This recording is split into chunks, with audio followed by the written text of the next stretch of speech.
Esta mañana vamos a tratar un tema que a mí me gusta mucho, que es un tema recurrente en mi vida, que es un tema que a lo largo de las Escrituras vamos a encontrar muchísimo, y es el tema del carácter. Pero no voy a hablar específicamente del carácter, sino de lo que produce el carácter, ¿ok?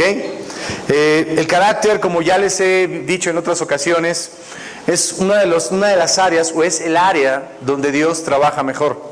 Es el área en donde Dios se manifiesta profundamente y nos ayuda a cambiar. El propósito de Dios no solo es rescatarnos, no solo es salvarnos. El propósito de Dios es transformarnos. Y para poder hacerlo, se enfoca en esta área que es en el carácter. Tanto de hombres como de mujeres, esta área es fundamental para poder ser transformados.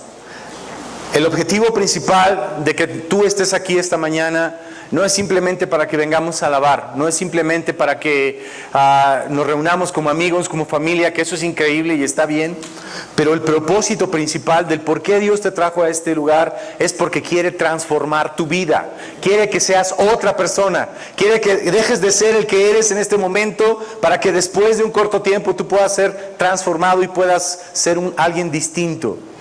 Dios no quiere que tú te conformes con ser lo que tú eres. Y para eso siempre va a desafiar tu fe. Estamos aquí por fe, ¿no es verdad? Pero Dios va a usar el carácter para transformar tu fe, para hacerla crecer, para hacerla madurar, para que seas más fuerte o para que tu fe sea más fuerte. Ese es el propósito de Dios. Y algo que puedo ver como un patrón no solo en mi vida, sino en la vida de todo aquel que pone su vida en manos de Dios, es que sí va a ser transformado, pero para poder ser transformado en el carácter, primero tiene que pasar por el horno de fuego ardiente, por el horno de Dios que va a transformarnos, que va a pulirnos y que va a hacer que nosotros seamos diferentes. Para que tú puedas ser transformado, primero Dios va a trabajar con el estrés en tu vida, para después de trabajar en el estrés o haber puesto estrés en tu vida y llevarte al límite, poderte dar éxito, poder transformarte, poder hacer de ti alguien mejor. Y de eso se trata lo que vamos a hablar esta mañana. Para poder entrar ya de lleno, quiero que me acompañes a leer Primera de Pedro, capítulo 1, verso 7. Y esta escritura habla acerca de lo que te hablé como preámbulo. Dice la Biblia: porque la fe de ustedes es como el oro. Su calidad debe ser probada por medio del fuego. La fe que resiste la prueba vale mucho más que el oro, el cual se puede destruir. De manera que la fe de ustedes, al ser así aprobada o probada, merece aprobación, gloria, honor cuando Jesucristo aparezca. El carácter es el ingrediente esencial para que una fe sea fuerte, sea madura, sea sólida. Y Dios está más interesado en transformarte, en forjar ese carácter, más que tu comodidad. Más que el que tú estés bien, Dios está interesado en meterte, como dice la Escritura, en este horno de fuego, en donde tú y yo vamos a ser pulidos, vamos a ser transformados y vamos a salir completamente distintos. Y eso es algo de lo cual hoy quiero hablarte. La clase de hoy se llama La fe probada por fuego, hablando un poquito acerca del calor. No sé, bueno, está rico el clima ahorita, pero estos días han sido espantosos porque el calor es horrible y si hay algo que a mí no me gusta, y yo nací en tierra caliente, pero yo creo que salí huyendo de ahí porque finalmente no me gusta el calor. A mí me gusta lo fresquecito, el clima templado de acá de Jalapa, de estos lugares hermosos. A mí ese clima me gusta, pero, y te soy honesto, no me gusta pasar por el fuego tampoco, ¿no? Porque no me gusta lo caliente. Y no es algo grato para mí, pero también si algo he aprendido a lo largo de todos estos años, es que es necesario. Es necesario que tú y yo pasemos por el fuego, que nuestra fe sea probada, no por alguien, sino por Dios. No por una persona como tú y como yo, sino por Dios. Y de eso se trata. Y el capítulo que vamos a estudiar un poquito, porque es un capítulo completo y es un pasaje muy largo, es el libro de Daniel, capítulo 3. Y bueno, hablar del libro de Daniel es hablar acerca de dos ciudades, o básicamente para como contexto de lo que vamos a estudiar el día de hoy en el libro de Daniel, capítulo 3. El libro de Daniel tiene como contexto, primero que nada, dos grandes ciudades, una que es Jerusalén y otra que es Babilonia. Obviamente Babilonia tenía un rey, el cual se llamaba Nabucodonosor, y este rey llegó en su momento, por lo menos en esta época en donde está escrito el libro, históricamente hablando el libro de Daniel capítulo 3, fue el rey más poderoso de todo el mundo. Tenía un imperio impresionante y era un rey fastuoso, era un rey que se daba la gran vida, que era tan poderoso que no había ninguna ciudad, ningún país, no había nada que él no hubiese podido haber conquistado. Él lo conquistó todo. Y no solamente conquistaba ciudades, sino que las saqueaba, las destruía y las saqueaba. Y este rey era poderosísimo al grado que la ciudad de Babilonia fue una ciudad esplendorosa, fue una de las ciudades más hermosas que han existido a lo largo de la humanidad. Los historiadores hablan acerca o cuentan acerca de esta ciudad, que sus murallas con las que estaba rodeada medían alrededor de 90 metros de altura, y que lo ancho de estas murallas podían pasar o correr alrededor de 8 carruajes. 8 carruajes podían cruzar o circular por esta muralla que era alta y ancha y que era impresionante, que era muy, muy poderosa, muy fuerte. También en los picos de esta muralla, la altura llegaba alrededor de 120 metros, o sea, era impresionante esta ciudad. Tan solo el palacio de este rey Nabucodonosor era un palacio fastuoso, impresionante, pero que medía, según los historiadores, alrededor de 15 kilómetros, solo el puro palacio, y contaba con todas las riquezas habidas y por haber. Obviamente, dentro de esta historia que te quiero contar acerca de Daniel, en el libro de Daniel, vamos a hablar de tres personajes muy famosos que cuando yo llegué a la iglesia y mi hija nació, esta era una de las historias que más le encantaba. La historia de Sadrach, Mesach y Abednego. Es una historia maravillosa que a mi hija cuando era pequeña le encantaba y que yo le contaba. Y esta historia habla acerca de Babilonia, habla acerca del rey Nabucodonosor y también habla acerca de estos tres personajes. ¿Quiénes eran estos tres personajes, estos tres israelitas o judíos? Estos tres hombres fueron llevados al exilio cuando Nabucodonosor conquistó Jerusalén, la saqueó y la destruyó. No solamente la destruyó y quemó todo, quemó el templo, quemó todo, sino también se llevó aproximadamente el 25% de los ciudadanos. Este 25% de los ciudadanos era gente joven, ¿no? O sea, la mayoría de los que se quedaron era gente adulta o ya gente anciana. Y lo que hizo Nabucodonosor fue llevarse a todos los niños y a toda la gente joven. Y estos tres jóvenes eran parte de eso, de ese exilio que fue llevado cautivo a la ciudad de Babilonia. Y bueno, algo que también me gustaría destacar de la ciudad de Babilonia es que es reconocida mundialmente o históricamente porque el rey Nabucodonosor, a raíz de que hay un gran río, o hay dos ríos, el Éufrates y el Tigris, que pasan por ahí, que hacían que la vegetación fuera impresionante. De tal manera que Babilonia es considerada, está marcada en la historia, porque en ella el rey Nabucodonosor construyó para su esposa los jardines colgantes de Babilonia, que fue nombrada una de las 7 maravillas de la humanidad. Y esto es para que te des una idea, ¿no? de lo que era Babilonia y de lo que era este imperio tan impresionante del rey Nabucodonosor. Ok, vamos a comenzar.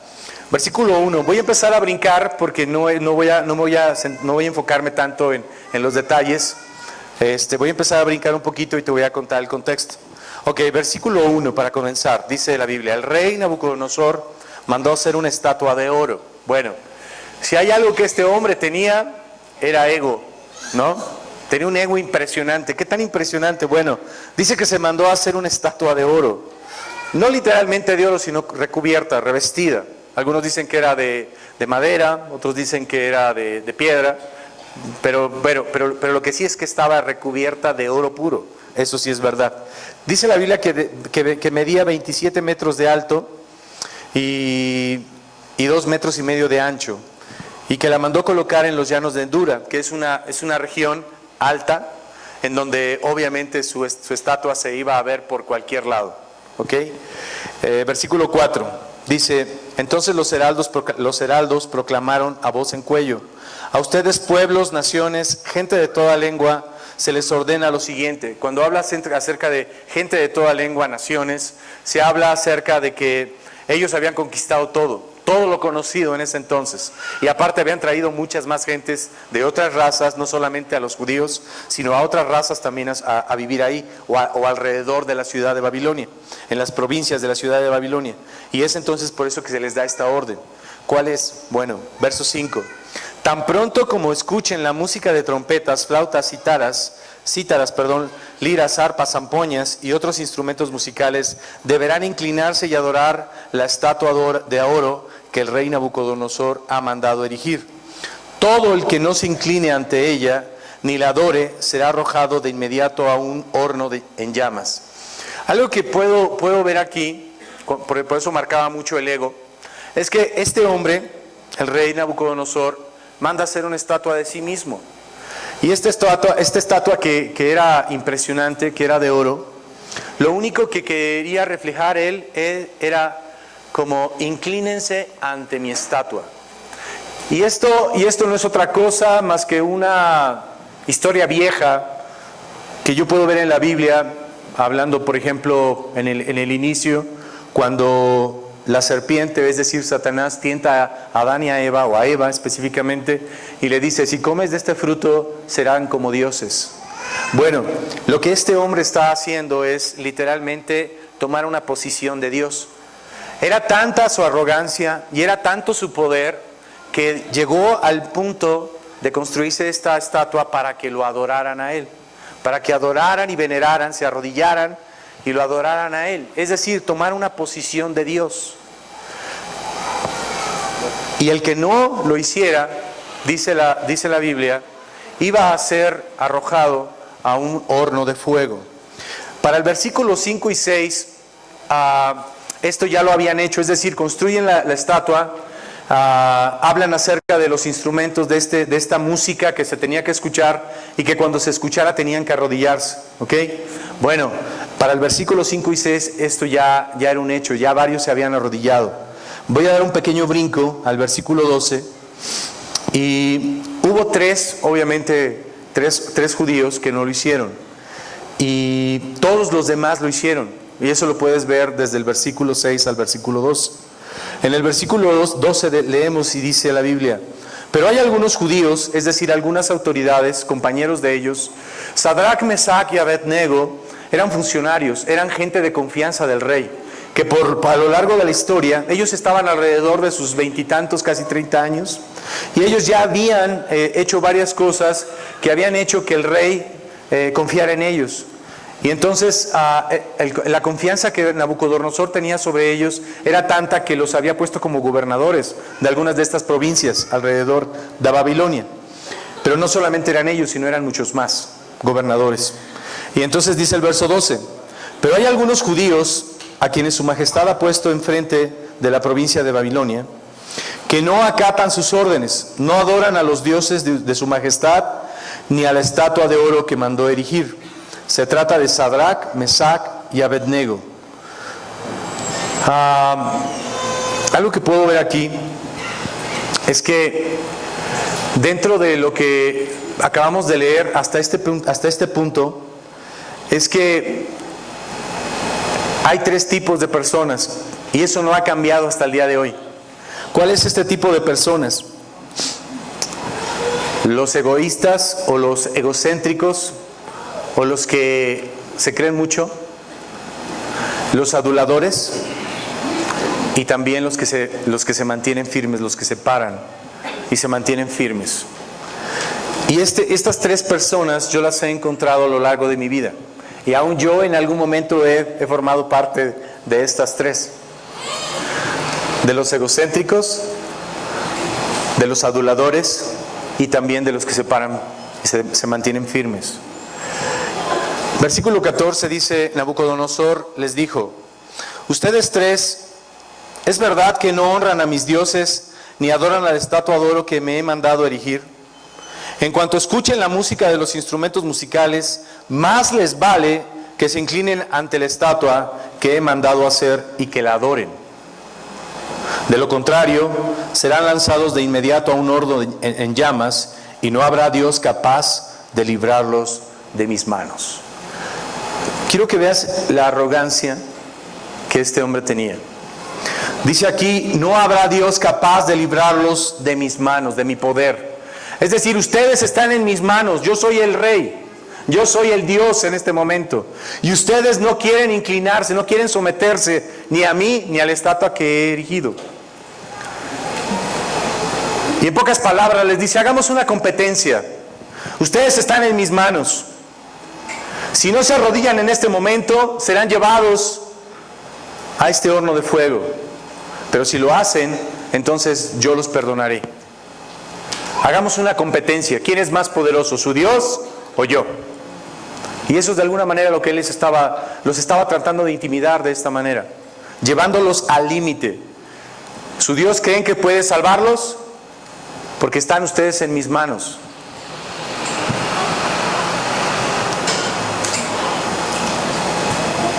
Hablando de estos tres tipos de personas, los egocéntricos, los aduladores y los que se mantienen firmes, me gustaría que para poder seguir, tú te hagas la pregunta de quién eres tú hoy. ¿Quién de estos tres tipos de personas eres tú?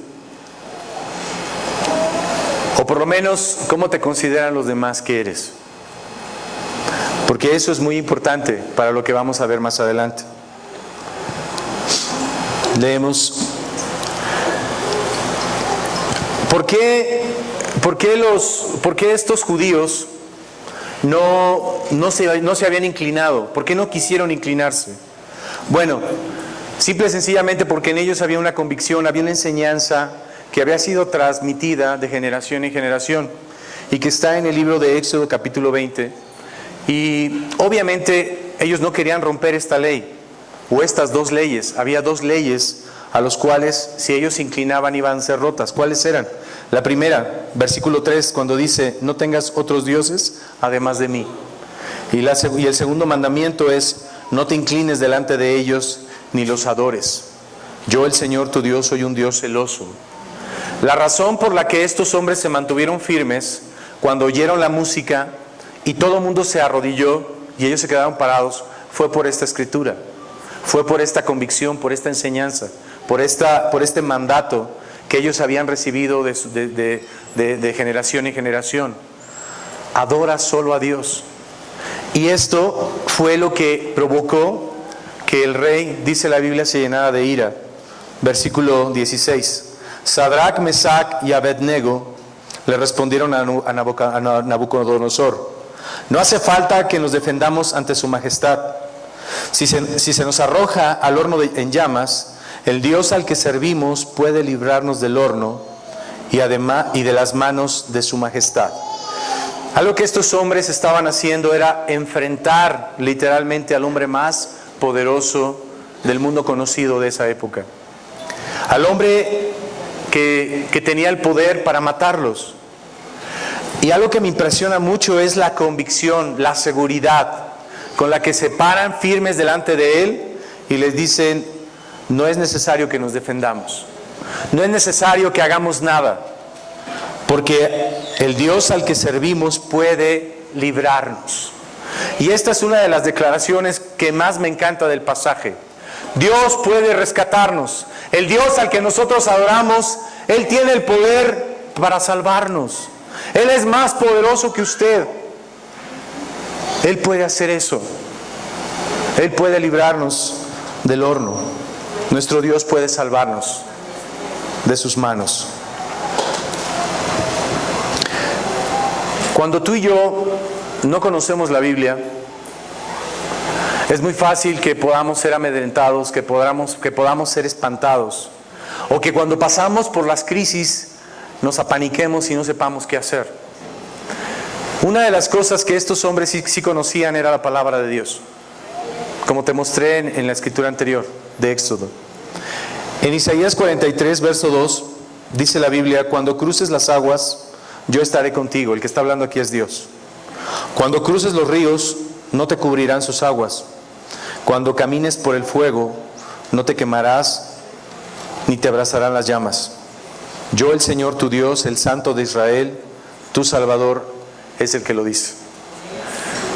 Estos hombres, estos 3 judíos, conocían también este pasaje, en donde estaba contenida la promesa de que Dios los iba a proteger y los iba a cuidar de cualquier cosa, si ellos se mantenían firmes a Él y fieles a Él.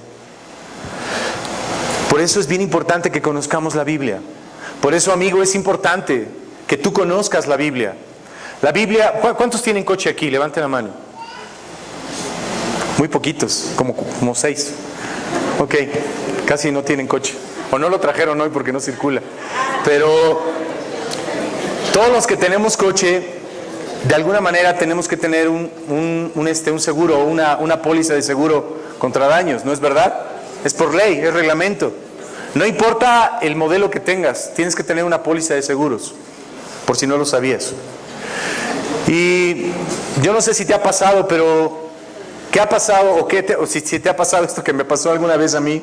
Que yo venía conduciendo un coche ajeno, que era el de mi suegro, y de repente me estampé contra otro carro. Y no solo no traía licencia yo, sino que además mi suegro no tenía póliza, no tenía seguro. Y entonces ahí aprendí algo bien importante: no puedo subirme a un coche y manejarlo sin tener licencia y sin tener una póliza de seguro, porque al pobre de mi suegro me quería matar cuando le dije que sí sabía y que sí tenía licencia, pero él tenía seguro. Entonces no está mi esposa, por eso lo puedo decir, ¿ok?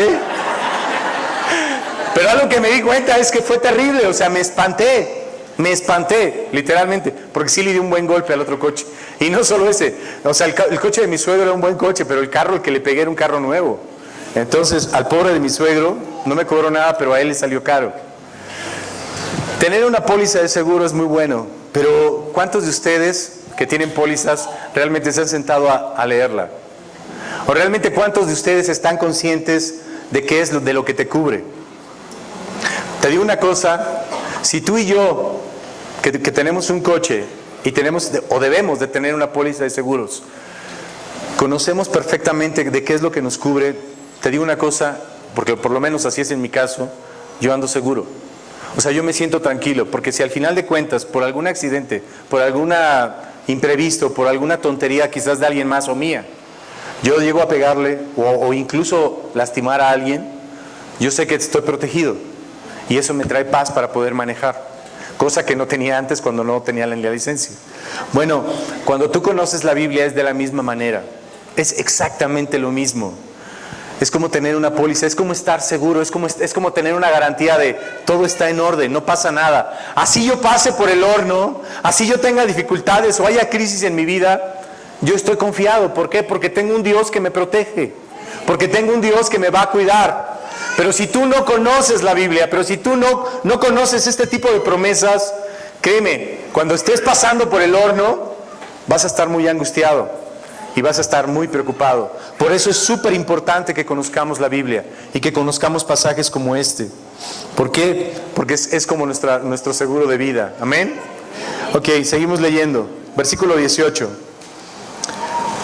Y esto también me encanta, esta respuesta. Cuando dice: pero aún si nuestro Dios no lo hace así, sepa usted que no honraremos a sus dioses ni adoraremos a su estatua. Si hay algo que yo admiro y que era algo que yo quería transmitirle a mi hija, era el valor de estos hombres. El valor y la lealtad, porque no es solamente ser valiente, sino también ser leal. Porque lo que ellos dicen es: aunque no nos salvara, aun si Él no lo hiciera, de todos modos no vamos a rendirnos, no vamos a arrodillarnos ante la estatua. Y te digo una cosa, esto también es digno de ser resaltado, porque realmente hay pocas personas valientes y leales. Y esto es una gran virtud, y eso es algo que Dios aprecia muchísimo, que seamos valientes y que también seamos leales. Cuando estos hombres mencionan, aun si no lo hiciera, algo que me llama mucho la atención y que también he visto a lo largo de mi vida como cristiano, es que a veces pasamos tú y yo por crisis y esas crisis nos ayudan a buscarlo a Él. Es decir, muchas veces las crisis en las cuales tú y yo nos encontramos son crisis que Dios mismo permite para que en algún momento de esta crisis, de esta necesidad tan grande, nosotros volteemos nuestra mirada y lo busquemos a Él. Y a veces las crisis sirven también para eso, para doblegar nuestro orgullo y para que lo busquemos a Él. Muchas veces Dios nos protege de tal manera que no pasamos por crisis, o que nos protege, de verdad es algo que yo oro muchas veces todos los días, bueno, no muchas veces, oro todos los días, y yo digo, gracias Dios porque tú me proteges de cosas que yo aún ni siquiera me doy cuenta. Y muchas veces dentro de mi oración, porque yo en mi caminar hacia mi trabajo, siempre paso por una zona en donde no es muy segura, para nada. Es quizás una de las zonas más inseguras de la ciudad. Y yo lo sé y mi esposa está consciente de eso. Y algo que yo le pido mucho a Dios es como, hazme invisible a sus ojos. Por favor, permite que yo pase por ahí y regrese por ahí sin que nada me pase. Y hasta el día de hoy, gracias a Dios, no me pasa nada. Pero te digo una cosa, algo que le doy gracias es porque tú me proteges y no me permites pasar por ahí. Hace un momento cuando estábamos viendo lo de las peticiones de oración, hoy en día tú no tienes que ser multimillonario para que alguien llegue y te secuestre. Hoy secuestran a cualquier persona y matan a cualquier persona. Vivimos en una ciudad insegura. Vivimos en una ciudad donde tú y yo podemos perder la vida en un instante. Nadie, ni yo, ni tú, ni nadie en este lugar tiene la vida comprada. Nadie en este lugar sabe cuándo va a morir, ni de qué manera. El único que lo sabe es Dios. Y Dios es nuestra póliza de seguro. Y algo que me llama la atención de estos hombres es, aun si no lo hiciera, aún así seremos fieles a Él. ¿Cuántas veces tú y yo somos ingratos, hermanos, o nos volvemos berrinchudos? ¿Cuántas veces tú y yo le pedimos algo a Dios y cuando no lo hace, nos ponemos rebeldes, nos ponemos mal contra Él? Y decimos, ok, y aunque no se lo dices, con tu actitud, de una manera deliberada, le das la espalda. Y estos hombres dijeron, no, aunque Él no lo hiciera, no le vamos a ser fiel y no vamos a hacer algo que vaya en contra de nuestro Dios. Una convicción plena. Hoy hace falta hombres y mujeres de ese nivel en la iglesia. Hombres y mujeres que se levantan y se paran firmes por Dios y que no ceden ante la tentación y a pesar de ser pasados por el fuego, no son doblegados y confían en Él. Amén. Ok. Verso 20. Estos hombres fueron atados de manos por soldados, dice la Biblia aquí, por unos soldados más fuertes, los soldados más fuertes del ejército de este rey Nabucodonosor fueron y los amarraron a estos tres hombres. Y dice que entonces los arrojan a este horno. Y quise reiterar nuevamente en el verso 23, los cuales atados de pies y manos. Algo que veo es que el rey Nabucodonosor no solamente los agarró y los echó, sino que los ataron de pies y manos y los aventaron al horno. A este horno que dice la Biblia, que no lo leí hace un momento, pero que cuando estos hombres le responden que no lo iban a hacer, dice que la cara se le enrojeció y se le deformó del coraje que hizo por la respuesta de estos hombres. Y entonces dice que mandó a sus soldados a calentar 7 veces más el horno. Bueno, el horno no solamente fue calentado 7 veces, sino también fueron atados y fueron enviados a este horno. Versículo 24. En ese momento, ya estando ahí en el horno, Nabucodonosor se puso de pie y sorprendido les preguntó a sus consejeros: ¿acaso no eran 3 los hombres que atamos y arrojamos al fuego? Así es, su majestad, le respondieron. Pues miren, exclamó, allí en el fuego veo 4 hombres, sin ataduras y sin daño alguno. Otra versión dice, y platicando entre ellos o caminando entre ellos. Y el cuarto tiene la apariencia de un Dios. Estaba en una parte alta, el horno estaba en la parte baja, y él podía ver, porque era parte de lo que él iba a disfrutar, de ver cómo se quemaban, de cómo se carbonizaban estas personas. Cuando dice la Biblia que estos soldados que los ataron, los metieron al fuego, la Biblia narra también que el fuego era tan intenso que estos mismos soldados que los traían amarrados fueron quemados y murieron ahí. Estos hombres fueron echados al horno, y dice la Biblia que Nabucodonosor, observando esto, hace esta pregunta: oigan, ¿a cuántas personas metimos en este lugar? A 3. Pues yo veo 4. O sea, ¿cómo es esto? Yo veo a un cuarto hombre que tiene apariencia de un dios. Otras versiones dicen como el hijo de los dioses. Babilonia era una ciudad hermosísima, y para el idioma hebreo era llamada el Babilú, que quiere decir el portal de los dioses. Estos judíos vivían y servían en una ciudad idólatra, llena de dioses. De tal manera que cuando el rey Nabucodonosor exclama esto, dice: este es un hijo de dioses. En pocas palabras, lo que él quiso decir era como ese hombre que está ahí delante de ellos, caminando con ellos, es una deidad, es un dios, o es el hijo de un dios. Pero tú y yo sabemos que no era cualquier hijo de Dios. Era Jesús, el hijo del Dios viviente. Jesús el Dios, el hijo del Dios altísimo, que estaba caminando con ellos. Y algo que me llama la atención es que dice que las ataduras se fueron quitadas. Dice que no tenían ataduras. ¿Qué quiere decir esto? Bueno, que cuando ellos están dentro del horno, lo único que se les quemó fueron las cuerdas, las ataduras. Y fueron liberados, y fueron protegidos, y pudieron caminar entre las llamas sin que las llamas los pudieran tocar.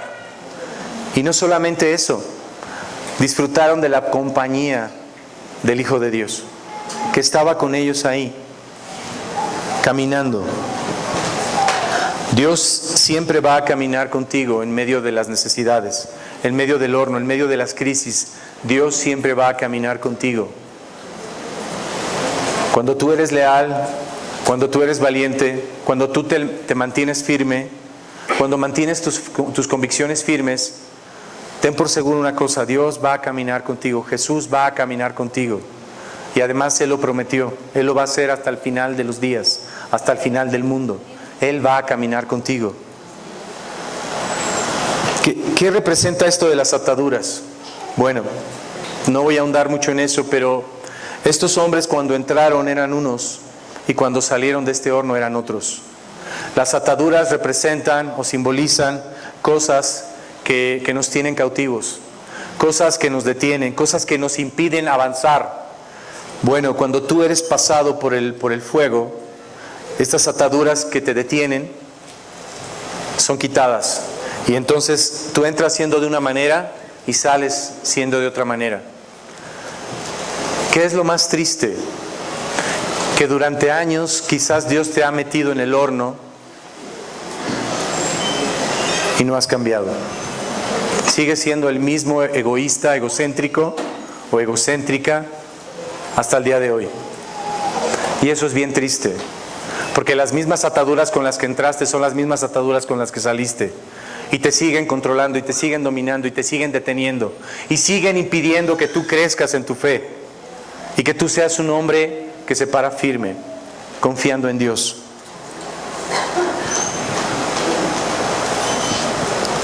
La realidad es que muchas veces Dios nos refina a través del dolor.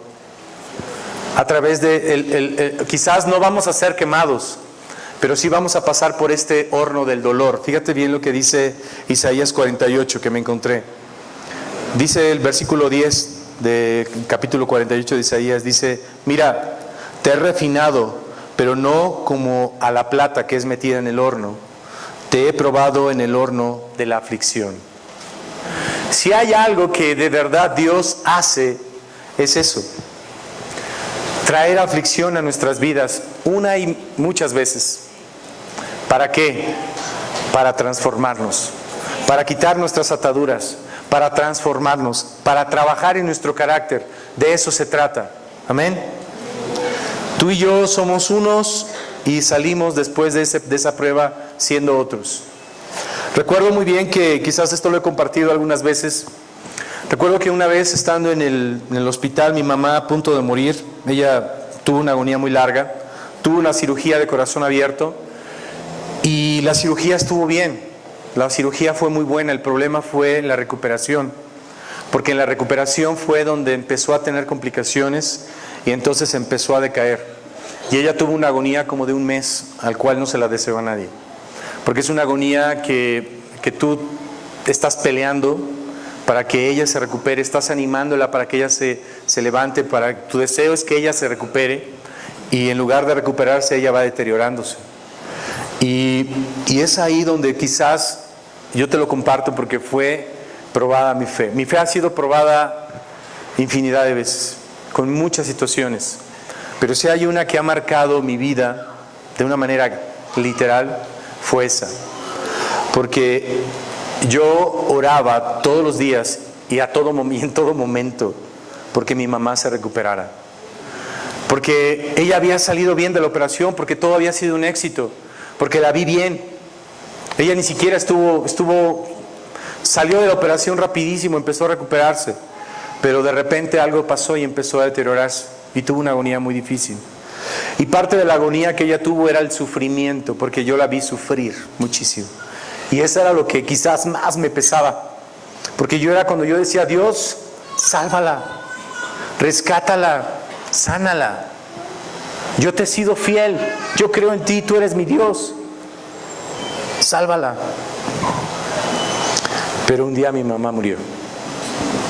Y eso espiritualmente a mí me pegó profundamente. Porque yo tenía un conflicto con Dios. Y mi fe fue probada como no tienes idea. Recuerdo que dejé de leer la Biblia más de una semana, dejé de orar. Sí, seguí viniendo a la iglesia, pero rompí mi relación con Dios. Duré una semana y recuerdo que en una mañana me levanté, vi la Biblia, tomé la Biblia y de repente la abro y empiezo a leer cosas en las cuales Dios me empezaba a hablar a mí del por qué se había llevado a mi mamá en ese momento y aún del por qué ella había tenido que pasar por ese dolor. Y cuando yo lo leí, entonces en ese momento dije, perdóname, porque yo sé que mi fe fue probada y perdóname porque no pasé la prueba, porque dudo, porque no me mantuve como estos hombres firme. A pesar de que tú no la salves, yo seré fiel. Y ese ha sido lo que ha marcado mi vida todos estos años, en medio de tantas pruebas. Por eso hoy puedo sentirme tranquilo. Por eso hoy puedo decir, Satanás, si tienes algo mejor, aviéntamelo. Está bien, estoy listo. Estoy listo. Estoy en paz. Estoy confiado. Tengo un Dios poderoso. Tengo un Dios que salva. Tengo un Dios que me protege y que me acompaña en medio de la aflicción. ¿Tú tienes un Dios así? ¿Tú tienes un Dios que te acompaña y que te ayuda, que te protege, que te da confianza? Yo sí lo tengo. Pero qué triste es caminar por el horno de fuego y no tener un Dios que te salve. Seguimos leyendo para terminar. Quiero pasarte este ejemplo que me encantó. ¿Alguien ha oído hablar acerca de las secuoyas gigantes? ¿No?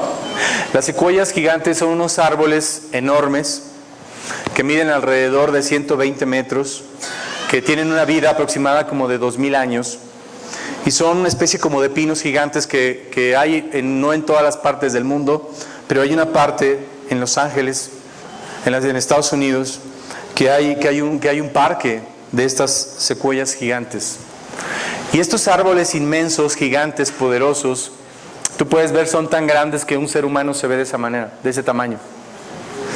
Y estos árboles producen unas bellotas. ¿Has visto los pinos de Navidad? Por ejemplo, cuando adornamos hay unas bellotitas. ¿Las has visto? Bueno, estos árboles producen unas bellotas un poco mucho más grandes o más grandes, pero son parecidas. Bueno, estas bellotas contienen, voy a hablar un poquito de botánica, estas bellotas contienen semillas. Pero, ¿sabes qué es lo peculiar de estos árboles gigantes, majestuosos? Que para que estas bellotas se puedan abrir, tienen que estar calentadas a una alta temperatura. De tal manera que cuando hay incendios en el bosque o en los bosques, estas bellotas y otras plantas, porque no son las únicas, yo quise hablar de esta porque es la más espectacular, es la que más me impresiona. Estas bellotas con esta temperatura en estos incendios son abiertas y es ahí entonces donde pueden germinar. Las semillas son abiertas y en medio de los incendios estas semillas germinan y entonces producen a las secuoyas. ¿Sabes qué me encanta? Que tú y yo somos de esa misma manera delante de Dios. Este es el mismo ejemplo que yo te puedo compartir. Tú y yo somos eso. Somos semillas que podemos crecer, que podemos desarrollarnos, pero a través del fuego, como lo hacen las secuoyas gigantes. Versículo 26. Dicho esto, Nabucodonosor se acercó a la puerta del horno en llamas y gritó: Sadrach, Mesach y Abednego, siervos del Dios Altísimo. Imagínate un Dios, imagínate un rey que adoraba a muchos dioses, que se adoraba a sí mismo, que él se consideraba un Dios, declarando un total pagano, diciendo: Sadrach, Mesach y Abednego, siervos del Dios Altísimo, reconociendo quién era su Dios. Salgan de allí y vengan acá. Versículo 28, y aquí termino, diciendo: entonces exclamó Nabucodonosor: alabado sea el Dios de estos jóvenes, que envió a su ángel y los salvó. Ellos confiaron en él. Si hay algo que a mí me gustaría tener en la lápida de mi sepultura, sería esta frase: Juan confió en él. Es un gran cumplido para estos hombres, porque Nabucodonosor, el rey poderoso, dijo: estos hombres confiaron en su Dios y ese Dios los rescató. Por eso dice el Dios: alabado sea el Dios de estos jóvenes. Porque desafiando la orden real, optaron por la muerte antes que honrar o adorar a otro Dios que no fuera el suyo. ¿Qué halago más grande para una mujer o para un hombre que Dios te dijera: tú confiaste en mí, tú eres mi hijo, pero confiaste plenamente en mí? Y eso es increíble.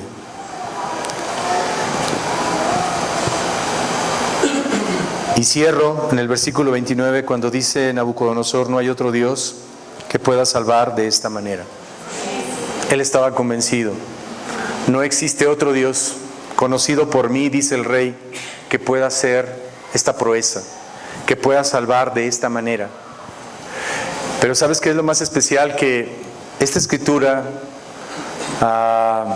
está en la Biblia y fue puesta ahí hace más de 2500 años. Y lo interesante de esto es que aún después de 2500 años sigue siendo vigente el día de hoy. Dios puede salvar. Ese mismo Dios que los salvó a ellos sigue siendo vigente para ti y para mí. Y puede rescatarnos, puede salvarnos, puede sacarnos del horno ardiente, puede protegernos en medio del horno y puede sacarnos y transformarnos en alguien que no somos, tú y yo. La pregunta es: ¿realmente tienes a un Dios así en tu vida, amigo? ¿Realmente tienes un Dios que te salva? ¿Sabes? No importa lo que tú creas, las creencias, la fe que tú tengas, no importa eso. Lo que sí va a importar es que esa fe que tú dices tener la hagas efectiva y te ayude para poder ser salvado. Salvarte tú y yo no podemos hacerlo, nunca. Nunca vamos a poder hacer eso. Pero te digo una cosa: Dios sí puede rescatarte, Dios sí puede salvarte. Y tú necesitas un Salvador. Tú y yo necesitamos un Salvador. Si no, ¿qué sentido hubiera tenido que Jesús hubiera mandado a Jesús? Dios mandó a Jesús porque tú y yo necesitamos un Salvador. Tú y yo necesitamos ser salvados. El asunto esta tarde, mañana tarde, es que salgas de esta mañana reconociendo que necesitas ser salvado. Yo espero que esto que platicamos y que compartí te puede ayudar o te pudo ayudar. Y espero que esta tarde o esta mañana tú salgas tomando decisiones prácticas de qué es lo que tú quieres para tu vida. Amén. Muchísimas gracias.